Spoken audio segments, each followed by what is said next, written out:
for this time together.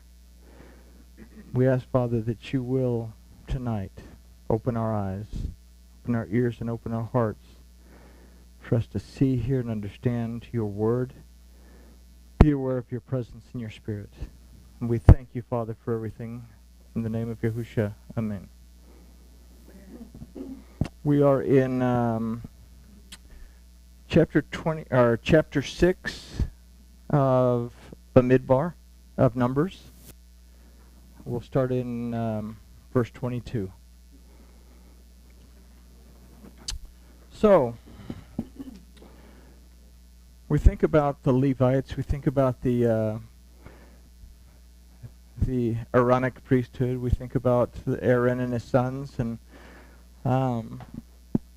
question that I ask is, why would Elohim have them to gather the people together to bless them? Israel is a stiff-necked people. They're constantly walking to this side or to that side of the Father's instruction. So we look at this and we say, we read it from the Pashat level, right? We read it from the surface level that in verse 23, speak to Aaron and his sons, saying, on this wise you shall bless the children of Israel and say to them. So, is there a possibility that maybe we've been looking at this from perhaps an overzealous point of view? I'm all that in a bag of potato chips. I deserve to be blessed. As opposed to looking at it and saying, wow, this is actually teaching me how to walk with my Elohim. So let's take a look, starting at 22. It says, and Yahuwah spoke to Moses, saying, all right, so we've talked about this particular little verse a number of times. Normally we'd blow this verse off because, there's nothing important in there. But again, we've considered the deeper aspect of this verse in past studies. It tells us that in every aspect of our lives, and in every moment that we exist, there is, and Yahuwah, we must draw upon the declarations, proclamations, commandments, promises, and warnings, there is, spoke to Moses, as they are written in the Torah of Yahuwah, our Elohim, saying, okay, Yahuwah Dabar. So he gave his declarations, proclamations, commandments. Moshe means to draw out, that we have to draw out those things from Emor, saying. Well, that's an action word. Debar is the content. Emor is saying, is delivering the content. So saying is, this is what our Elohim is telling us. Well, Emor also means something spoken from the heart. So where do we hear what our Elohim is telling us? We actually see it written in his word. So everything that we need in every aspect of our lives, at every moment that we live, is found within this word. It may not help us to take that stuck oil filter we talked about off the car, but it will certainly help us to be patient so that we don't rip it off and hammer at the car with a hammer. Okay? So every aspect of our lives, at every moment that we exist, depends on our ability to hear the voice of our Elohim and to be in that connected relationship with our Elohim. So this brings us to verse 23. How do we do that? How do we do that? Verse 23, speak to Aaron and his sons, saying, on this wise you shall bless the children of Israel, and you shall say unto them. All right. So let's take a look at this. Let's tear this verse apart. The word that we have to seriously consider in this verse is the word for you shall bless, which is tebarechu. That although from its root barach means to bless, also means to bow down, and from a more ancient perspective, it means to bend the knee to drink from a stream. Okay? So we drink from a stream to do what? To get refreshed. When we think about water, we think about the word of our Elohim. When we think about bowing down, we think about submitting ourselves.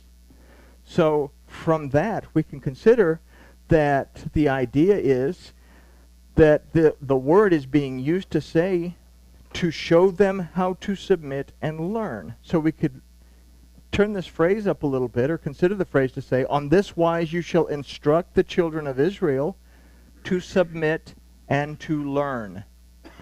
Okay, so that changes it a little bit from, and this wise you will bless these stiff-necked people that don't listen to a word I have to say and are constantly in trouble, and I'm constantly having to send plagues, but you bless them. Or does it make more sense to say, in this wise you will instruct them on how to walk with me? Okay? All right, so let's move on. If we consider the children of Israel, okay, B'nai Yisrael, we've talked about B'nai Yisrael, that if we take the roots of B'nai, which is Bana, that means to restore and to establish, and the word Yisrael, that means the authority of Elohim, or the prince of Elohim, then we can consider that the children of Israel refer to those who are restored and established in the authority of Elohim. So now we look at the blessing as an instruction or an outline to teach us how to be aware of our walk with Yahuwah, our Elohim. There's the next line in awareness. We've concluded, or we've come to a conclusion, that to say, I believe that Yahuwah Elohim exists, okay. You know, I believe that dinosaurs are in the rainforest. I've mentioned that a number of times. To be aware of the presence of Elohim is a totally different thing. To be aware of the fact that he's aware of me is kind of a scary thing. But now, to become aware of our walk and to be aware of what we need to know in order to walk with our Elohim becomes the next stage in that relationship. Okay? So, teach us to be aware of our walk with our Elohim. With this in mind, we consider the balance of the verse. It says, you shall say unto them, the word for say is emor, that also refers to speaking from the heart, and thus we consider the Torah to be the heart of Yahuwah, our Elohim. Okay? Again, the last letter of the Torah is Lamed, the first letter is Beit. You put them together, they spell Leb. Okay? So what we can conclude in all this, what we can consider and put an idea together is Aaron and his sons were tasked with teaching the people to submit to the declarations, proclamations, commandments, promises, and warnings of Yahuwah Elohim as found in his Torah, so that they would walk in submission to him, drink from his word, and be restored and established in him. Okay? So now it goes a little bit from being a blessing to these people that I don't know why in the world I'm going to, bless them. I need to be teaching them. But now we see that maybe this is what it's getting at. Okay? These are the guidelines that are found within the Aaronic blessing. So we go to the next one. It says, Yevarechacha Yahuwah vayishmarecha. Yahuwah bless you and keep you. So we begin with Yahuwah bless you. Again, we find the root barak in the word Yevarechacha, but it's the ending of this word that we have to consider. It's in a tense that is speaking to the individual as opposed to the group. Yavarechacha. If it was speaking to the group, it would be Yavarechachem. But now it's saying Yavarechacha. It's speaking to you as an individual, or you as an individual, or, okay? We have to take this as Elohim is speaking to me. Okay? So it is in this tense that it is speaking to the individual as opposed to the group. We must therefore consider that what we are about to learn to be something personal to us as individuals. What we're about to learn is going to be something personal to us as individuals. Again, in Barak, we consider that we are to submit and be watered by the word of Yahuwah. The next word is the name Yahuwah that we've considered in many past studies to mean every aspect of our existence at every moment that we exist. Again, the roots of the name Yahuwah are Chaya, that means to exist now and to exist in the future, and Yihyeh, to have existed in the past. So he is, he was, and he will be. He is the all-existent one. But as a word, as opposed to being a name, it represents every aspect of our existence at every moment that we are alive. So Both ideas together give us a concept that as individuals we must submit to Yahuwah our Elohim in every aspect of our existence, at every moment that we exist, and be watered by his word. As the deer pants for the water, so my soul longs after you. You alone are my heart's desire, and I long to worship you. You alone are my strength, my shield. To you alone will my spirit yield. Okay? Beautiful concept. Paul says the righteous will live by faith. The righteous will live by belief. What does that mean? I'm so good that I have faith in God that it's going to be okay. It's just going to be terrible. Things are just going to fall apart. Or is it, thank you, Yahuwah my Elohim, that you've provided in advance for what I need, and thank you that what I need is going to be fulfilled, and I believe it, and I receive it. Paul says faith is the substance of things hoped for, the evidence of things not seen. Okay? So, every aspect of my life, at every moment that I exist, my spirit needs to be watered by the word of Elohim. And that connection helps my physical being in the world that I live in. Okay? So, in doing so, Yahuwah will keep us. So the word for keep you is Vayishmarecha. You get that? Vayishmarecha. Not Vayishmarechem. Vayishmarecha. He's talking to us as individuals, which again ends with the tense, speaking to the individual. The root word is shamar, that aside from to keep means to treasure, to guard, to protect, to preserve, and perhaps most important, to observe, to be aware of. So if we add this to the concept that we've just considered, it gives us an expanded concept. As individuals, we must submit to Yahuwah our Elohim in every aspect of our existence, at every moment that we exist, and be watered by his word. In doing so, Yahuwah will treasure us, guard us, protect us, preserve us, and be aware of us. Okay? Yahuwah's aware of everyone. He's aware of the atheist. But he's not necessarily, because Yahuwah has feelings, he has emotion, he has to make choices according to his word.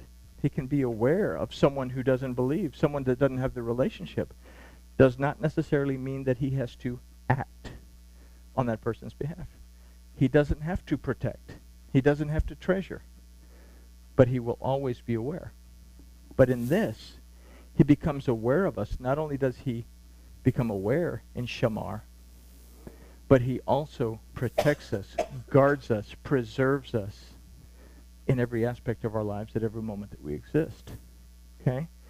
So, as individuals, we can think of it as such. As an individual, I must submit to Yahuwah my Elohim in every aspect of my existence at every moment that I exist, and be watered by his word.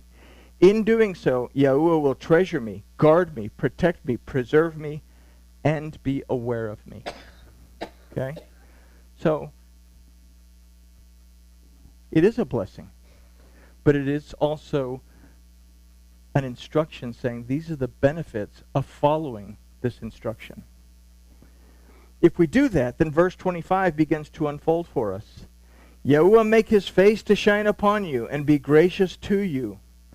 So we start with the word yoer, that means to shine upon or to bring light upon. The root of this word is or, but if we consider the yod in yoer to be the root letter of the name of Yahuwah and to represent his truth, power, and ability, then we can consider that in every aspect of our existence, at every moment that we exist, we will exist within the light of the truth, power, and the ability of Yahuwah our Elohim. Can I walk within the truth and the light of my Elohim?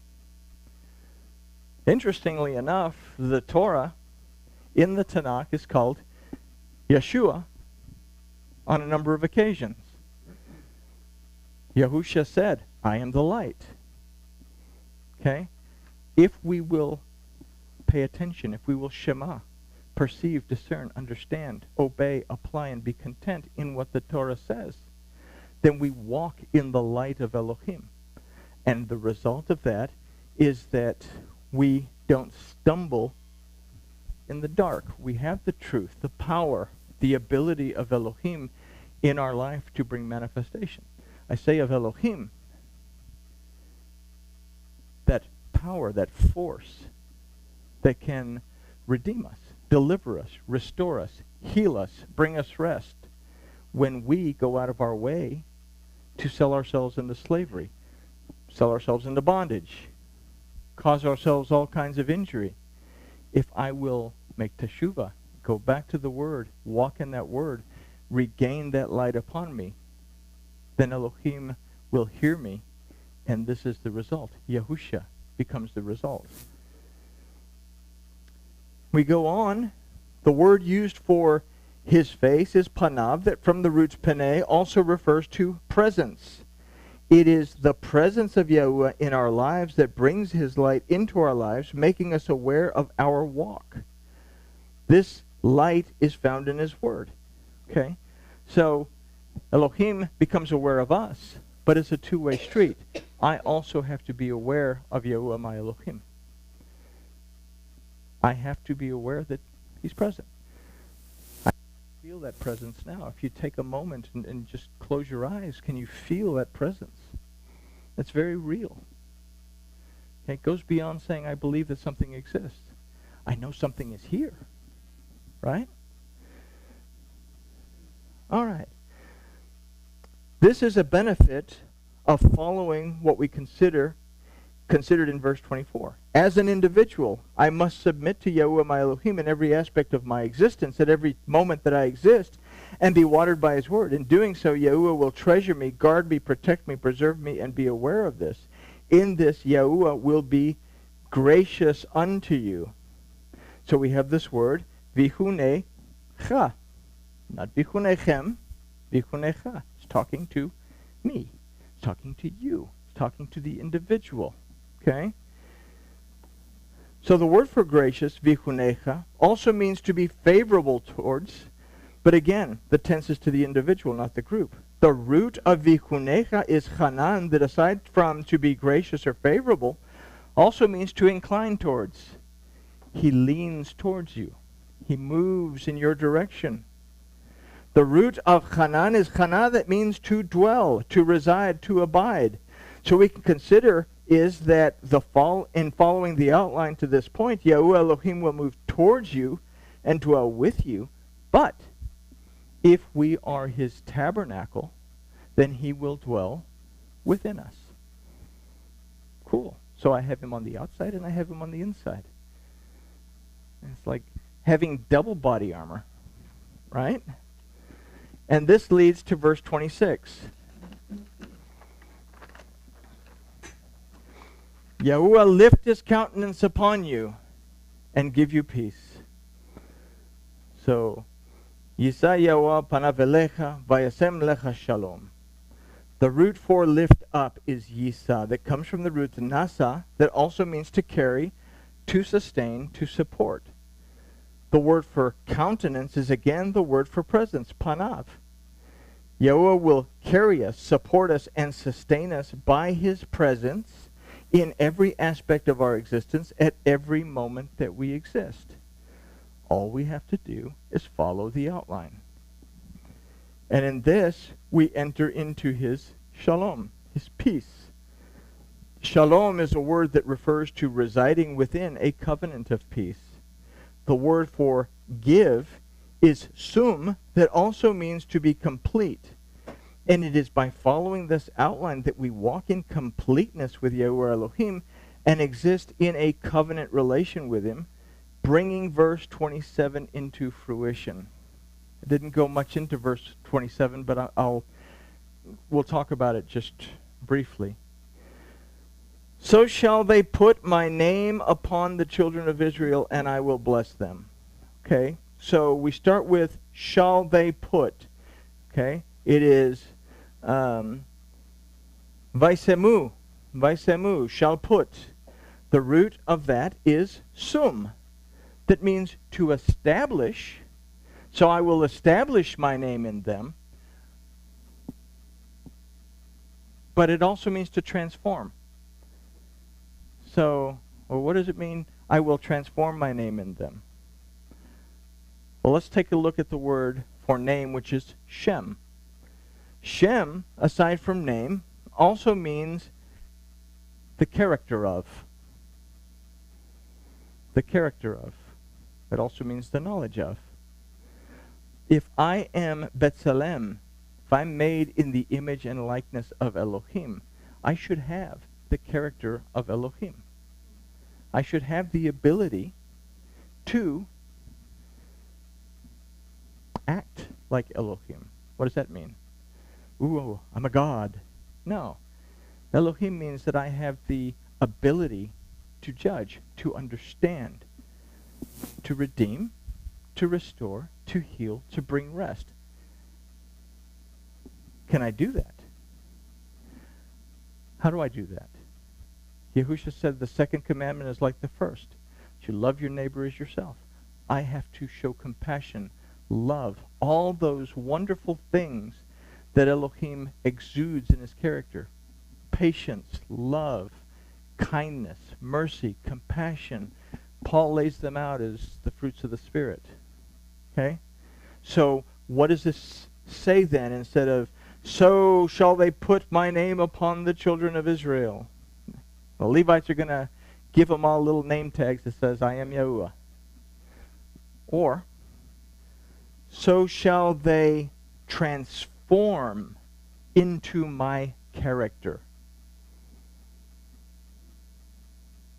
So shall they be established in my knowledge and become B'nai Yisrael and become restored and established in me by and through my authority, which is the Torah. They will become my prince. And in doing so, I will bless them. Okay? Little different take on what we may have considered in the past. You know, oh, good, yeah, it's Yom Kippur. The rabbi's going to stand up here and bump his gums and speak out a nice Jewish blessing, and we're all going to go home happy. Now we have an outline to look at it. Say, wow, if I'll follow this, and it takes practice, I will have a solid relationship with my Elohim in every aspect of my life, at every moment that I exist. And within that, I will have the truth, power, and the ability of a mighty force that has the authority to judge, redeem, deliver, restore, heal, and bring me rest in every aspect of my life at every moment that I exist. And he will be very much aware of me, and he will guard me, and he will protect me, and he will treasure me, because I am righteous. I will walk in that belief. The righteous will live by belief that Yahuwah Elohim is present. And with that, we say grooviness has achieved.